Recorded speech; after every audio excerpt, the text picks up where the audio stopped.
ये देखिए, कॉल कर सकते हैं। लोकतंत्र में अपनी बात रखने का सबको अधिकार है और जो राजनीतिक व्यक्ति है, चुनाव ही उसका अंतिम जो है हथियार भी है, दूसरा और कोई साधन नहीं होता।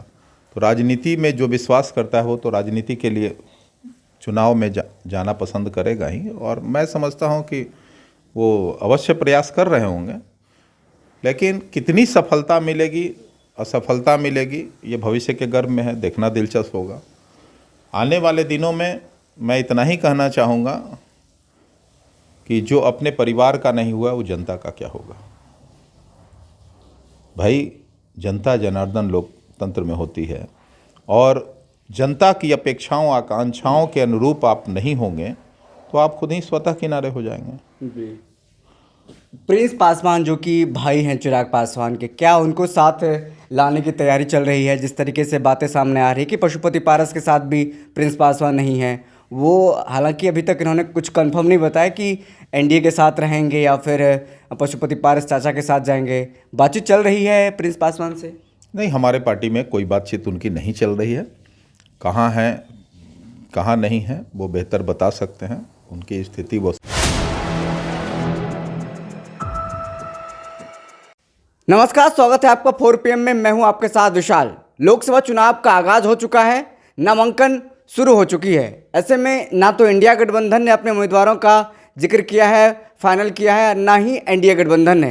हालांकि लालू प्रसाद यादव ने एक कदम आगे बढ़ करके अपने उम्मीदवारों को सिंबल देना शुरू कर दिया है। और एनडीए में क्या चल रहा है, खास करके चिराग पासवान के गुट में लोक जनशक्ति पार्टी रामविलास में क्या चल रहा है, हम बातचीत करेंगे। अब हमारे साथ बातचीत करने के लिए राजेश भट्ट जी हैं। राजेश भट्ट जी प्रवक्ता हैं, मुखर प्रवक्ता हैं रामविलास लोजपा के। क्या कुछ चल रहा है आपके पार्टी में? और जिस तरीके से लगातार बातें सामने आ रही है, अपने चाचा पशुपति पारस को तो चिराग पासवान ने कहा जा रहा ठिकाना लगा दिया है। नहीं, ठिकाना तो देखिए, लोकतंत्र में ठिकाना जनता लगाती है। अब जब आप जनाधार खो देंगे, जनता का विश्वास खो देंगे, तो स्वतः ठिकाना लग जाता है। कोई भी, किसी की कोई जागीर नहीं होती। लोकतंत्र में जागीर जनता का विश्वास होता है, जनाधार होता है। जनाधार विहीन कोई नेता का अस्तित्व नहीं होता। तो अस्तित्व जब खत्म हो जाता है तो सामान्य सी बात है, कोई भी किनारे खुद स्वयं हो जाता है।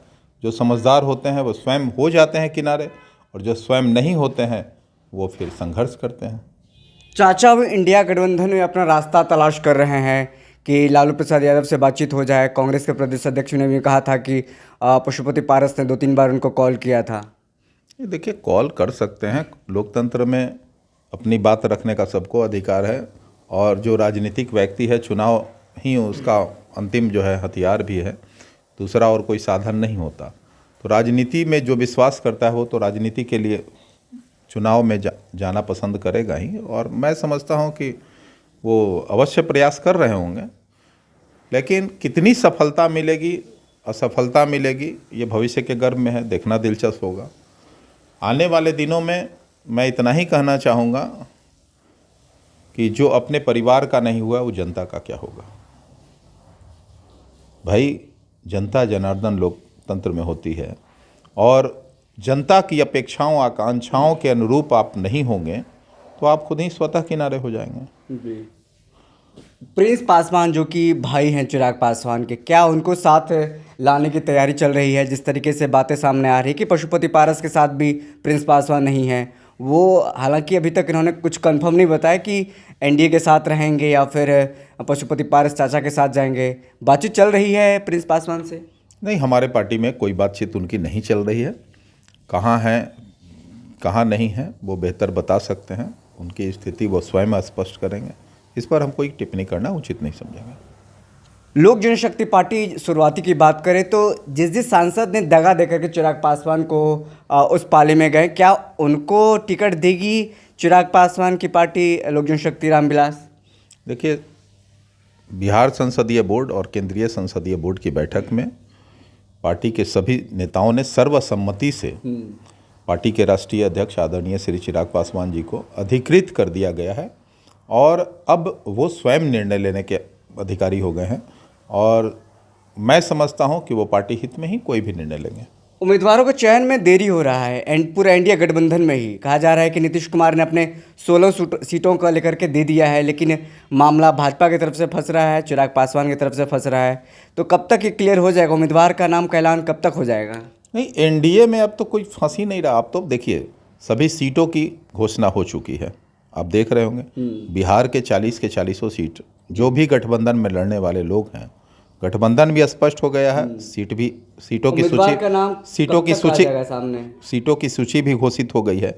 1-2 दिन में कल हमारे पार्टी के राष्ट्रीय अध्यक्ष आदरणीय श्री चिराग पासवान जी लगभग पटना आ रहे हैं और उम्मीद है कि हाजीपुर भी उनका कार्यक्रम है, तो हाजीपुर वो जाएंगे और हाजीपुर से लौटने के बाद में भी ऐसा संभावना जताई जा सकती है कि कल कुछ सीटों की घोषणा होगी। चूँकि जमुई प्रथम चरण में है और जमुई हम लोगों के पार्टी का सीट है, इसलिए मैं समझता हूं कि कल या परसों में उम्मीदवार की घोषणा की जाएगी। चाचा को लेकर के अभी भी कुछ गुंजाइश है, क्योंकि खून का रिश्ता है पशुपति पारस में, चिराग पासवान में अभी भी गुंजाइश है। जहां 2 बर्तन रहता है ढन मनाते रहता है, ऐसा कहा जाता है। क्या साथ आ सकता है? अभी भी ऐसा कुछ है? देखिए, राजनीति में संभावनाओं से इनकार नहीं किया जा सकता है, लेकिन ये राजनीति नहीं है, ये परिवार है। परिवार के लोग जब आपस में चाहेंगे तो अवश्य मिल सकते हैं, लेकिन दुर्भाग्य ये है कि चाचा लगातार ये बात कहते हैं कि दल टूटता है दल मिल जाता है, दिल टूटता है दिल नहीं मिलता। तो यह सब चाचा के तरफ से ही जब ऐसे बयान आते हों, तब फिर मिलने की कोई संभावना कैसे जताई जा सकती है? भाई देखिए, चिराग जी ने पार्टी तो नहीं तोड़ा, चिराग जी ने परिवार को नहीं तोड़ा, तो परिवार को छोड़ने वाला, पार्टी को तोड़ने वाला अगर वो स्वयं एक कदम आगे बढ़ता तब तो कोई बात होती। तो चाचा के तरफ से ही बिगाड़ा गया है और चाचा के तरफ से ही ना बनाया जाएगा। चाचा के ये वक्तव्य कि दल टूटता है नहीं मिलता है, तो भाई दल टूटता है दल मिल जाता है, दिल टूटता है नहीं मिलता है, ठीक है, ये आपका निर्णय है। अब इस पर हम लोग कुछ नहीं कहना चाहेंगे, वो अभिभावक हैं। नीतीश कुमार का जो सीट है, जिसको सीट मिला है, नीतीश कुमार जो सीट मिला, क्या चिराग पासवान वहाँ पर प्रचार करने के लिए जाएंगे? गठबंधन अगर तय करेगा एनडीए तो अवश्य जाएंगे। स्टार प्रचारक तो चिराग पासवान जरूर बनेंगे। जब एनडीए में कार्यक्रम लगेगा तो अवश्य जाएंगे, क्यों नहीं जाएंगे? गठबंधन धर्म का पालन हम लोग लगातार करते हैं और आप देखे हैं हमारा इतिहास भी उसी तरह का है, वर्तमान भी उसी तरह का दिखेगा। अवश्य जाएंगे, अगर एनडीए में शीर्ष नेताओं के तरफ से कार्यक्रम आएगा तो अवश्य जाएंगे। और यही सेम एज होगा नीतीश कुमार के तरफ से? आपको ऐसा उम्मीद है कि चिराग पासवान के क्षेत्र हाजीपुर, जमुई और जो संसदीय क्षेत्र में जो सीट मिला है इनको, नीतीश कुमार वहाँ पर प्रचार करने के लिए जाएंगे? बेशक जाएंगे। मैं कहा ना कि एनडीए में कार्यक्रम सभी नेताओं का तय होगा और एनडीए के द्वारा जो निर्देशित किया जाएगा, जो सूची आएगी कार्यक्रमों की, उसके अनुसार कार्यक्रम लगेगा। आप लोगों के सीटों पर अवश्य जाएंगे, एक दूसरे के सीट पर क्यों नहीं जाएंगे? जब गठबंधन में हम हैं तो गठबंधन धर्म का पालन अवश्य हम करेंगे। जब गठबंधन में है तो गठबंधन धर्म का पालन अवश्य करेंगे। चिराग पासवान और नीतीश कुमार के बीच क्या तल्खी है राजनीति को लेकर के, और क्या कुछ मामला है? किसी से मामला छिपा नहीं है। ऐसे में कई जो नेता हैं कह रहे हैं कि नीतीश कुमार चिराग पासवान के संसदीय क्षेत्र, यानी जो उनको लोकसभा सीट मिला है, वहाँ पर चिराग पासवान का प्रचार करने के लिए नहीं जाएंगे। ऐसी भी बातें सामने आ रही है। हमने स्पष्ट कर लिया है चिराग पासवान के गुट लोक जनशक्ति पार्टी रामविलास के प्रवक्ता, मुख्य प्रवक्ता हैं राजेश भट्ट जी। उन्होंने तमाम सारे सवालों का जवाब दे दिया। फिलहाल इस खबर में इतना ही। बहुत बहुत शुक्रिया।